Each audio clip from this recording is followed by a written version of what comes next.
Love yourself and spread that love. Life will be hard. There will be turmoils. There will be trials, but that will only make you stronger. Never give up. The real happiness doesn't lie in money or success or fame. Real happiness lies in gratitude. So be grateful, be alive, and live every moment. Whoa, I'm running short of words right now, but I cannot afford this because I have to speak. Thank you so much for all the love, for all the warmth. Thank you for accepting me. Thank you very much.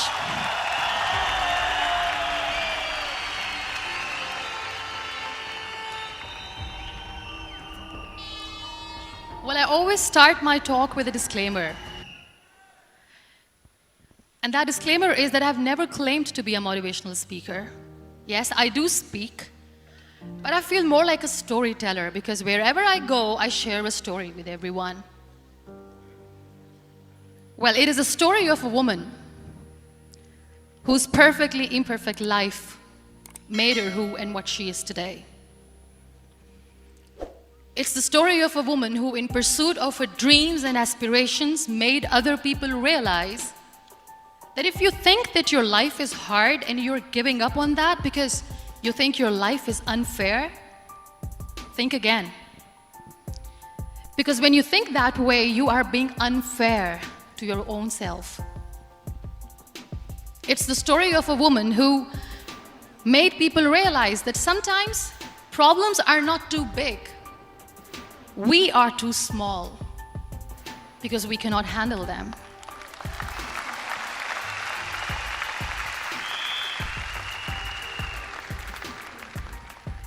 It is the story of a woman who with time realized that real happiness doesn't lie in success, money, fame. It lies within. Real happiness lies in gratitude. So I am here and I'm going to share the story of that woman. That is my story. The story of gratitude. I believe in the power of words. Many people speak before they think. But I know the value of words. The words can make you, break you, they can heal your soul, they can damage you forever. So I always try to use the positive words in my life wherever I go. They call it adversity, I call it opportunity. They call it weakness, I call it strength. They call me disabled, I call myself differently abled. They see my disability. They see my disability, I see my ability. There are some incidents that happen in your life, and those incidents are so strong that they change your DNA. Those incidents or accidents are so strong that they break you physically. They deform your body, but they transform your soul.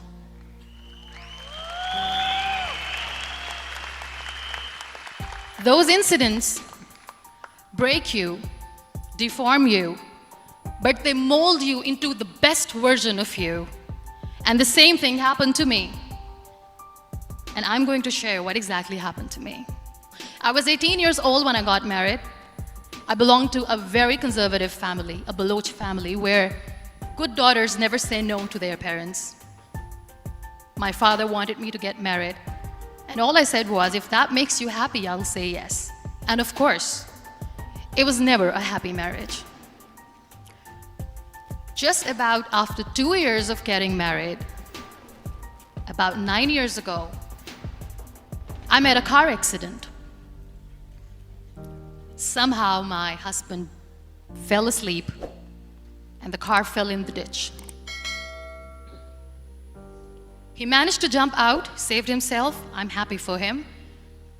But I stayed inside the car and I sustained a lot of injuries. The list is a bit long. Don't get scared. I'm perfectly fine now.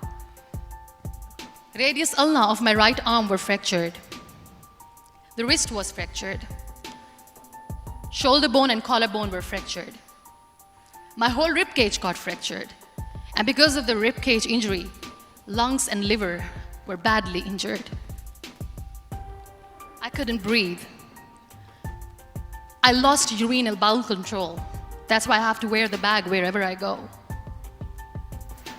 But that injury that changed me and my life completely as a person and my perception towards living my life was the spine injury. 3 vertebrae of my backbone were completely crushed, and I got paralyzed for the rest of my life. So this accident took place in a far-flung area in the outskirts of a very small province, Balochistan, where there was no first aid, no hospital, no ambulance. I was in the middle of nowhere in that toppled car. Many people came to rescue. They gave me CPR. They dragged me out of the car. And while they were dragging me out, I got the complete transection of my spinal cord. And now there was this debate going on. Should we keep it here? She's going to die. Where should we go? There is no ambulance. There was this 4-wheeler Jeep standing in the corner of the street. They said, put her in the back of the Jeep and take her to the hospital, which is 3 hours away from this place. And I still remember that bumpy ride. I was all broken. They threw me at the back of the Jeep and they rushed me to the hospital. That is where I realized that my half body was fractured and half was paralyzed. I finally ended up in a hospital where I stayed for 2.5 months. I underwent multiple surgeries. Doctors have put a lot of titanium in my arm. There's a lot of titanium at my back to fix my back. That's why people in Pakistan call me the Iron Lady of Pakistan.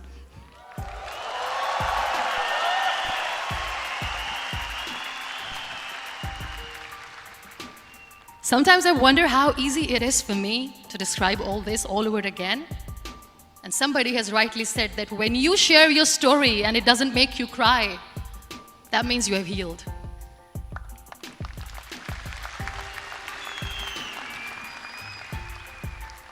Those 2.5 months in the hospital were dreadful. I will not make up stories just to inspire you. I was at the verge of despair.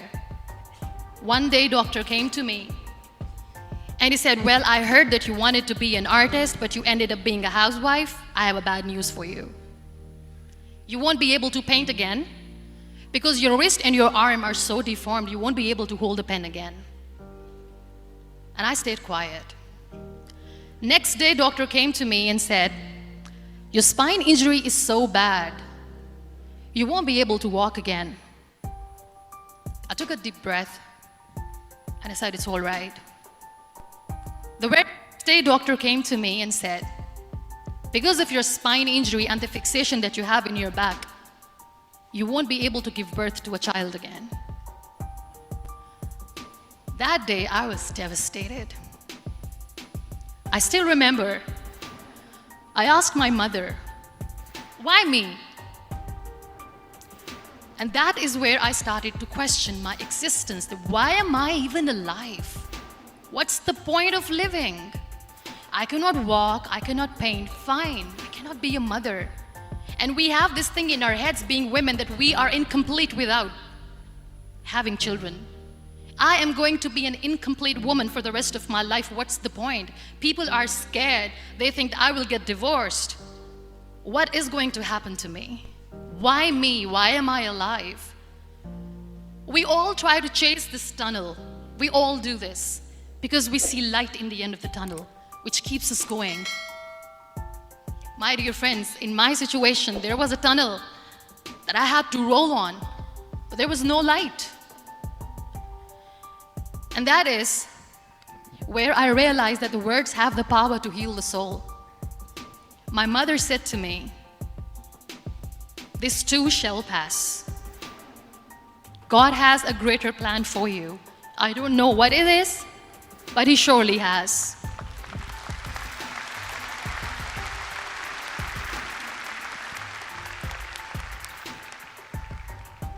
And in all that distress and grief, somehow or the other, those words were so magical that they kept me going. I was trying to put that smile on my face all the time, was hiding. It was so hard to hide the pain, which was there. But all I knew was that if I will give up, my mother and my brothers will give up too. I cannot see them crying with me. So what kept me going was, one day I asked my brothers, I know I have a deformed hand, but I'm tired of looking at these white walls in the hospital and wearing these white scrubs. I'm getting tired of this. I want to add more colors to my life. I want to do something. Bring me some colors. Bring me some small canvas. I want to paint. So the very first painting I made was on my deathbed, where I painted for the very first time. It was not just an art piece or just my passion. It was my therapy. What an amazing therapy it was. Without uttering a single word, I could paint my heart out. I could share my story. People used to come and say, what lovely painting, so much color. Nobody could see the grief in it. Only I could. So that's how I spent 2.5 months in my hospital, crying, never complaining or whining, but painting. And then I was discharged, and I went back home. And I went back home and I realized that I have developed a lot of pressure ulcers on my back and on my hip bone. I was unable to sit. There were a lot of infections in my body, a lot of allergies. So doctors wanted me to lie down on the bed straight for not 6 months, for not 1 year, for 2 years.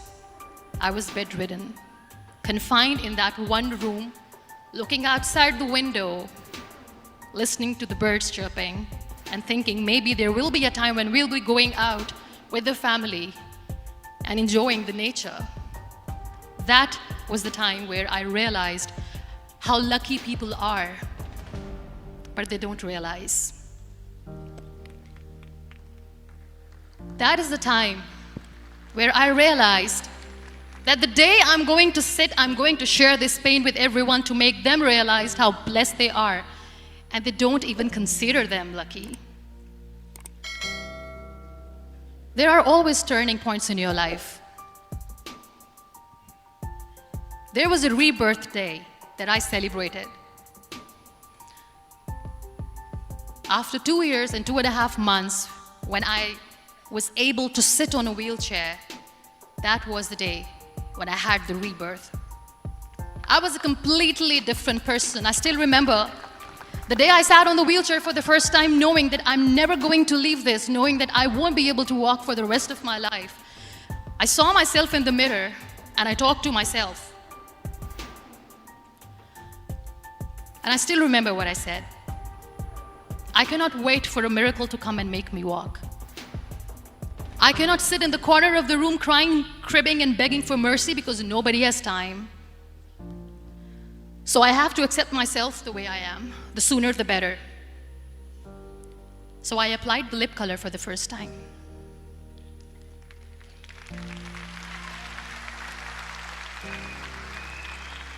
And I erased it. And I cried. And I said, what am I doing? A person on a wheelchair should not do this. What will people say? Clean it up. Put it again. This time I put it for myself. Because I wanted to feel perfect from within.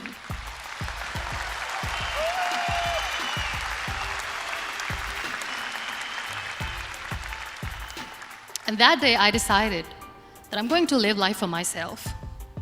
I am not going to be that perfect person for someone. I am just going to take this moment and I will make it perfect for myself. And you know how it all began?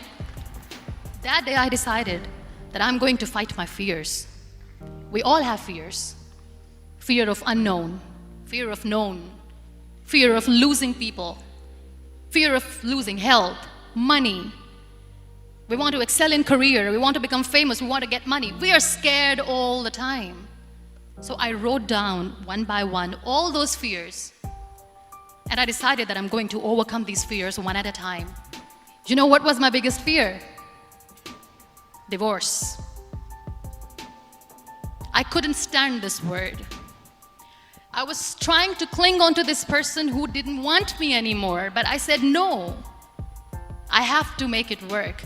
But the day I decided that this is nothing but my fear, I liberated myself by setting him free. And I made myself emotionally so strong that the day I got the news that he's getting married, I sent him a text that I'm so happy for you and I wish you all the best. And he knows that I pray for him today.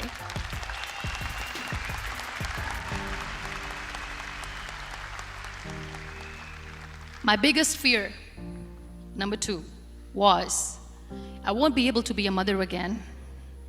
And that was quite devastating for me.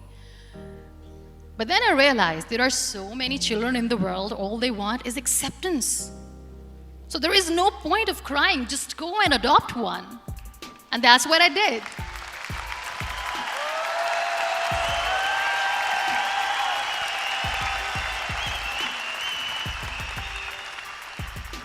I gave my name in different organizations, different orphanages. I didn't mention that I'm on a wheelchair, dying to have a child. So I just told them that this is Muniba Mazari and she wants to adopt a boy or girl, whatsoever, but I want to adopt a kid. And I waited patiently. 2 years later, I got this call from a very small city in Pakistan. I got a call and they said, "Are you Muniba Mazari? There is a baby boy and would you like to adopt?" And when I say yes, I could literally feel the labor pain. I said, yes, I am going to adopt him. I am coming to take him home.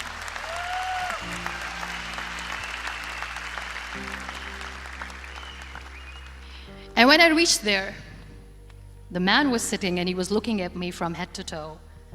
And in back of my head, I kept thinking that, oh my God, he's going to say she's on the wheelchair, she doesn't deserve it. How is she going to take care of him? And I looked at him and I said, "Do not judge me because I'm on the wheelchair." But you know what he said?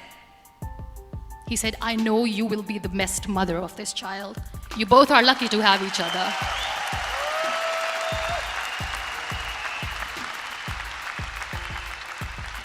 And that day, Niall was 2 days old, and today he's 6.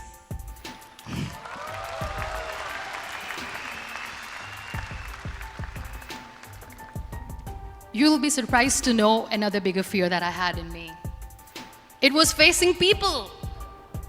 I used to hide myself from people. When I was on bed for 2 years, I used to keep the door closed. I used to pretend that I'm not going to meet anyone, tell them that I'm sleeping. You know why? Because I couldn't stand that sympathy that they had for me. They used to treat me like a patient. When I used to smile, they used to look at me and say that, "You're smiling, are you okay?" I was tired of this question being asked, "Are you sick?" Well, a lady yesterday at the airport asked me, "Are you sick?" And I said, "Well, besides the spinal cord injury, I'm fine, I guess."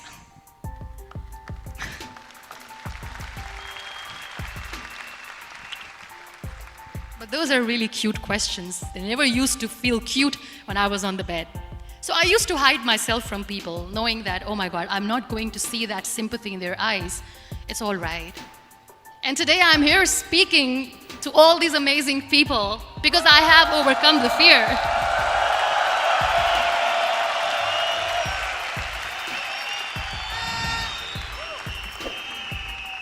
You know, when you end up being on the wheelchair, what's the most painful thing? That's another fear that people on the wheelchair, or the people who are differently abled, have in their hearts, but they never share. I'll share that with you. The lack of acceptance. People think that they will not be accepted by the people because we, in the world of perfect people, are imperfects. So I decided that instead of starting an NGO for disability awareness, which I know will not help anyone, I started to appear more in public. I started to paint. I always wanted to. I have done a lot of exhibitions. I'm Pakistan's first wheelchair-bound artist. I have done a lot of modeling campaigns, different campaigns for brands like Tony and Guy. And it all didn't happen alone. You all are thriving in your careers. You have bigger dreams and aspirations in life. Always remember one thing. On the road to success, there is always we, not me. Do not think that you alone can achieve things. No. There is always another person who is standing behind you, maybe not coming on the forefront, but behind you, praying for you and supporting you. Never lose that person. Never.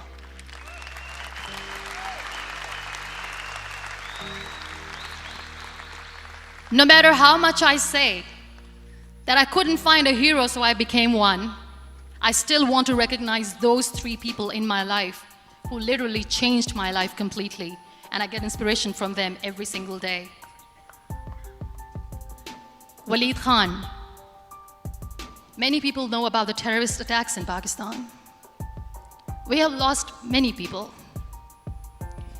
And I'm sharing this with a very heavy heart because we actually have lost a lot of people in this huge turmoil of terrorism. These people are barbarians. They do not see people. They're even worse than animals. They have killed people in mosques. They have killed people in churches, temples, even in schools. There was this terrorist attack in Army Public School, Peshawar, where these terrorists entered in an examination hall and they killed our children. And in that attack, that day, this beautiful boy, Waleed Khan, who was my hero, my real life hero, was the proctor who was taking care of the students, was keeping an eye on the students. Those barbarians shot him 3 times in the face, 5 times on his body, and he fell down. I was asked to give a talk in the school after a week of that terrorist attack. With a very heavy heart, I went there and I spoke. We sang a few national songs. I thought that maybe I've done my part, but deep inside, it was killing me. I could see children injured. I could see children sitting on the wheelchairs, looking at me, wondering, what next? What was our fault? Just because we were here to give examination, we have been shot. So this kid, Waleed Khan, I was asked that he is in a hospital right now, and you have to go and see him and motivate him and tell him that it's going to be okay. And when I saw Waleed Khan coming on the wheelchair for the first time in front of me, face was all deformed. His leg was fractured, his arm was fractured. He couldn't talk, he lost his teeth. He cannot sneeze, he cannot smell.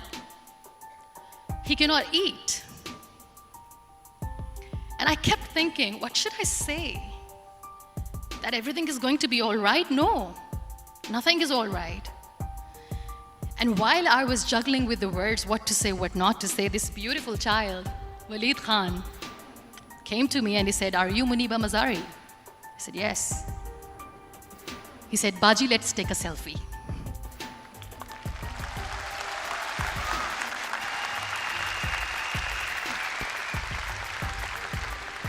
And with that beautiful, toothless smile of Waleed Khan, we took that beautiful selfie that I still have with me.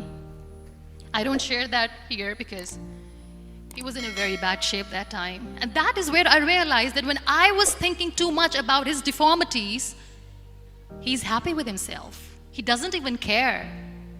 Because today he goes in the same school, and when somebody asks him that what happened to your face, why so many scars, you know what he says? "These scars are my medals and I wear them with pride."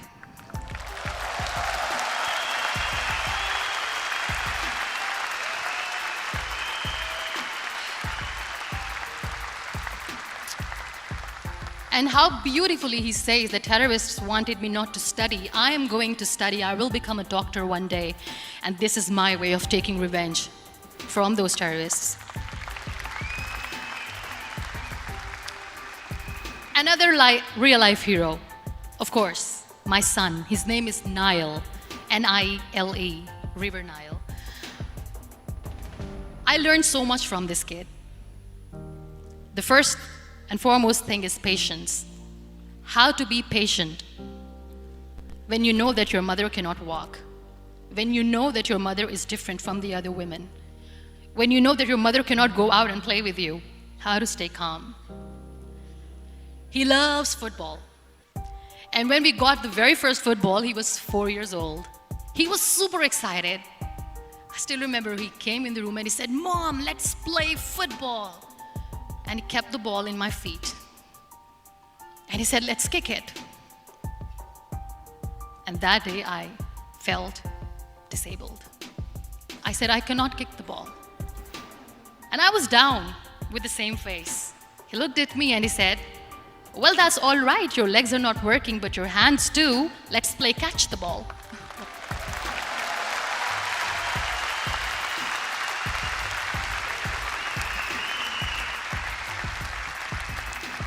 You know what, that day he made me realize that when you think your glass is half empty, come on, your glass is half full. It's all in here and here.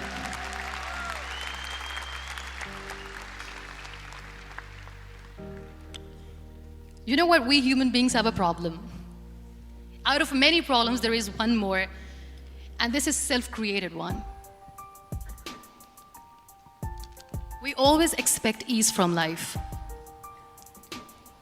We have this amazing fantasy about life. This is how things should work. This is my plan. It should go as per my plan.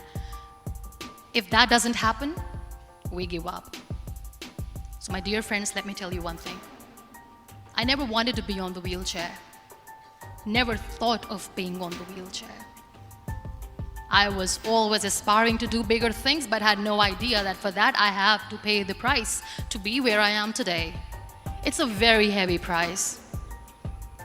This life is a test and a trial, and tests are trials are never supposed to be easy. So when you are expecting ease from life, and life gives you lemons, then you make the lemonade, and then do not blame life for that, because you were expecting ease from a trial. Trials make you a stronger, better person. Life is a trial, and with time you realize that.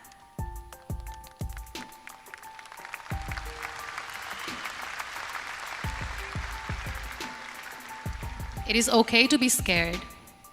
It is okay to cry. Everything is okay, but giving up should not be an option. They always say that failure is not an option. Failure should be an option, because when you fail, you get up, and then you fail, and then you get up, and that keeps you going. That's how humans are strong.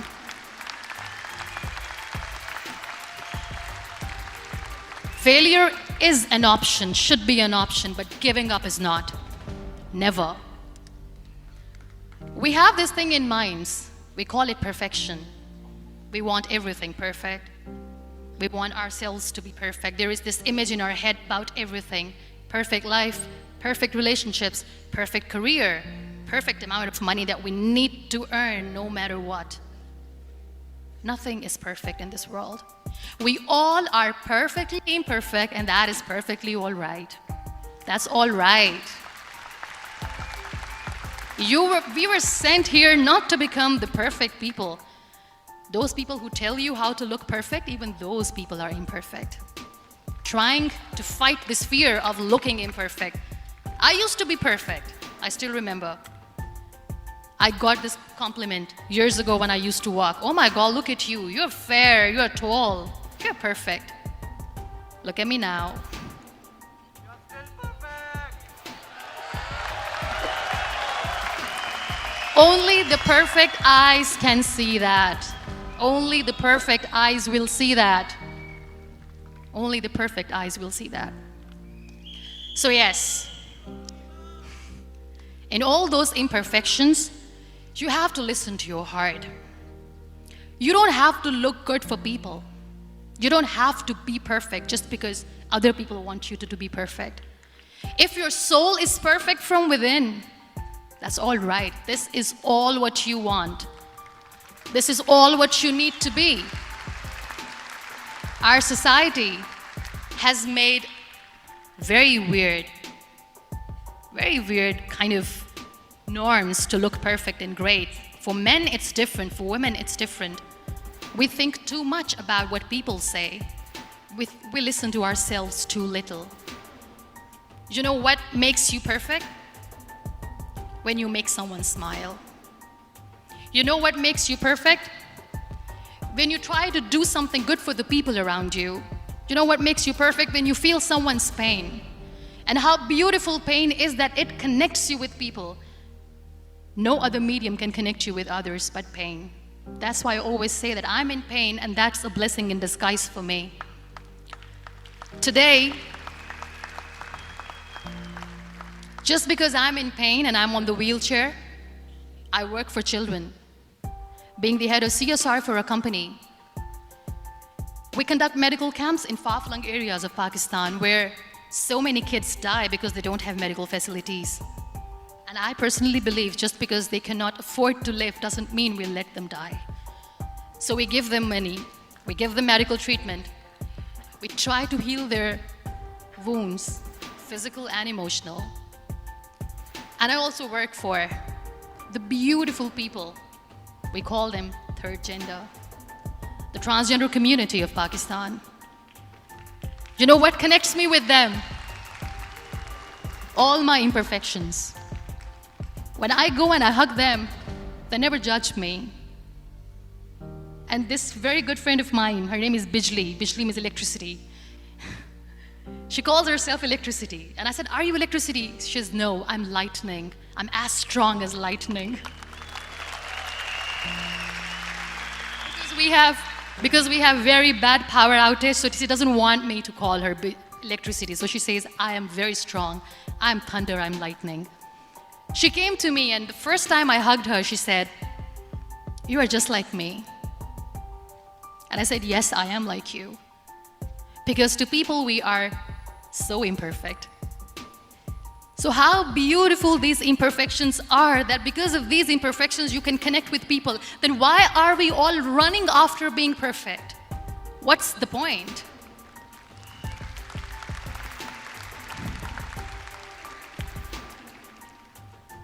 Every time I go in public, I always smile. It's always a big toothy smile on my face, and people ask me, don't you get tired of smiling all the time? What's the secret? I always say one thing, that I have stopped worrying about the things that I have lost, the people that I have lost. Things and people who were meant to be with me are with me. And sometimes, somebody's absence makes you a better person. Cherish their absence. It's always a blessing in disguise. I always say that people are so lucky they don't even realize. You must be thinking, okay, you're lucky in what sense? Well, the breath that you just took was a blessing. Embrace it.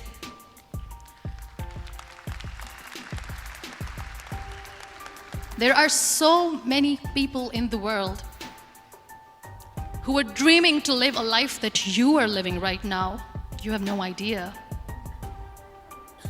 Embrace each and every breath that you are taking. Celebrate your life. Live it. Don't die before your death. We all die.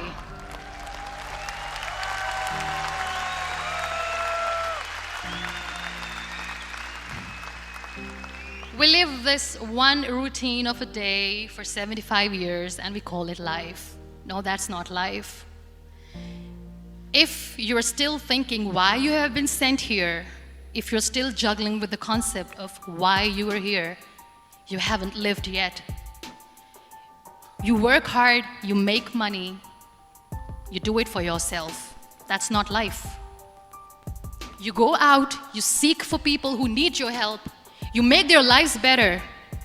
You become that sponge which can absorb all the negativity, and you become that person who can emit beautiful, positive vibes. And when you realize that you have changed someone's life, and because of you, this person didn't give up, that is the day when you live. Always.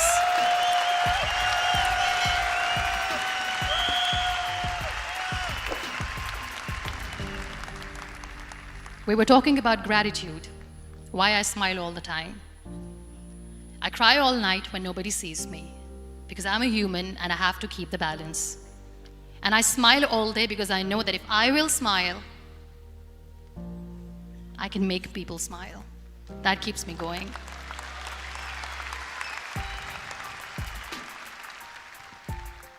Be grateful for what you have, and you will always, always end up having more. But if you'll cry and if you'll crib for the little things that you don't have or the things that you have lost, you will never ever have enough. Sometimes we are too busy thinking about the things that we don't have that we forget to cherish the blessings that we have. I'm not saying that I'm not healthy and that makes me unlucky, but yes, it is hard. It is hard when I say that I cannot walk. It is hard to say when I wear this bag. It hurts. But I have to keep going. Because never giving up is the way to live, always.